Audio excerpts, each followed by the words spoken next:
Shooting से संन्यास लेकर राजनीतिक करियर में अपनी पहली पारी में ही सफल हो जाने वाली राव इंद्रजीत सिंह की बेटी और हरियाणा सरकार में कैबिनेट मंत्री आरती राव का एक बड़ा बयान सामने आया है। और ये बड़ा बयान सामने आया है राव इंद्रजीत सिंह को मुख्यमंत्री बनाने को लेकर। दरअसल जिस तरीके से जून के महीने में एक डिनर पार्टी बुलाई गई आरती राव के चंडीगढ़ आवास पर, और उस चंडीगढ़ आवास पर अहिरवाल के तमाम बड़े दिग्गज नेताओं समेत तमाम विधायक वहां मौजूद रहे।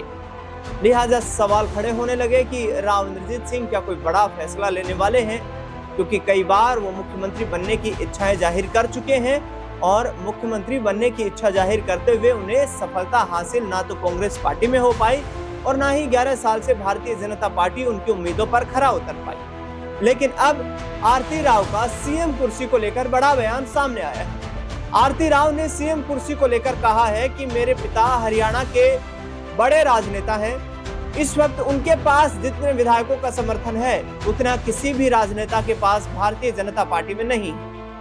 जाहिर तौर पर आरती राव ने बिना नाम लिए मुख्यमंत्री नायब सिंह सैनी को आड़े हाथों लिया।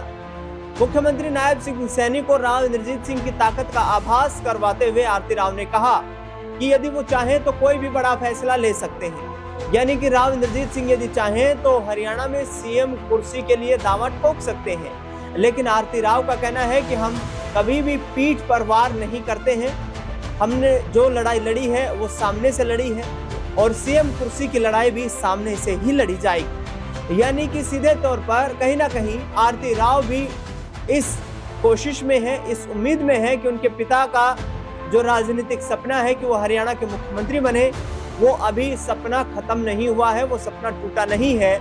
आगे आने वाले वक्त में राव इंद्रजीत सिंह को सीएम कुर्सी मिल सकती है। दरअसल बता दें आपको कि आरती राव ने यह भी कहा कि हम इस वक्त हरियाणा की राजनीति में मजबूती के साथ काम कर रहे हैं, मजबूती के साथ अपना पक्ष रख रहे हैं, मजबूती के साथ अपनी मांगों को मनवाने में कामयाबी हासिल कर रहे हैं।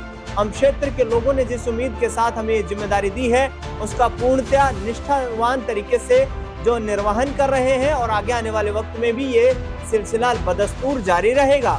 आरती राव का बयान सुनिए जिसमें उन्होंने सीधे तौर पर कहा है कि लड़ाई आमने सामने लड़ी जाएगी, पीठ पर वार हमने कभी नहीं किया है। मैं जो टिप्पणी मैं दूंगी जी कि मैं पूछूं कि चंडीगढ़ में पहले डिनर नहीं होते थे क्या? नहीं, देखिए मैं बता देती हूँ कि राव साहब का अब घर है चंडीगढ़ में। बहुत सालों बाद आना जाना और चंडीगढ़ से बढ़ चुका है क्योंकि मैं वहाँ पे हूँ। और पहले तो वो आते थे मैं भी कुछ घंटों के लिए और फिर वो निकल जाते थे अपने काम के बाद। अब वो 2 दिन रह के जाते हैं। अब इस बार ही वो आए थे कुछ सोमवार को। और काफी सारे विधायक थे जिन्होंने कहा था कि राव साहब से एक बारी मुझे मीटिंग करनी है, मेरे को बुला दो। तो मैंने कहा 4-5 विधायक हैं, उनको बुला लेते हैं।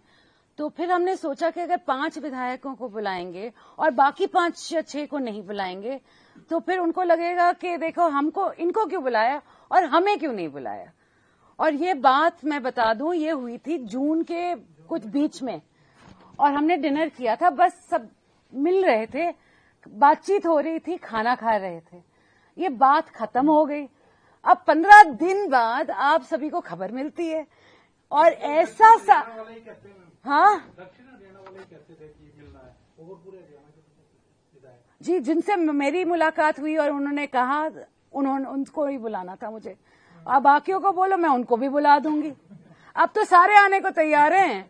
आप बोलते हैं कि अखबारों में छप जाएगी हमारी भी फोटो और मगर मौका मिल जाता है कि एक दिन आपके यहाँ डिनर किया, दूसरे दिन होता कि ऐसा कुछ नहीं हुआ। देखो कुछ हो तो बताने लायक तो हम बताएं, मगर कुछ बताने लायक है ही नहीं।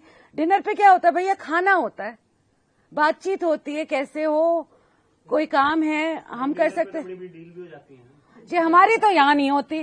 और मैं बता दूं 50 साल हो गए मेरे पिताजी की राजनीति को। हमने कभी पीछे से वार नहीं किया। हम जो भी करते हैं बिल्कुल सामने से करते हैं। तो जब ऐसी चीजें होती हैं, ये सिर्फ वो कहते हैं ना वो शब्द एक शिष्टाचार भेंट वही हुई थी। नहीं तो सीएम साहब जी को भी बुलाया आपने बाद में?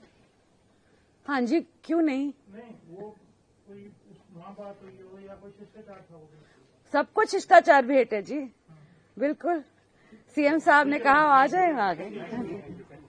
Thank you. आप सभी पत्रकार साथियों का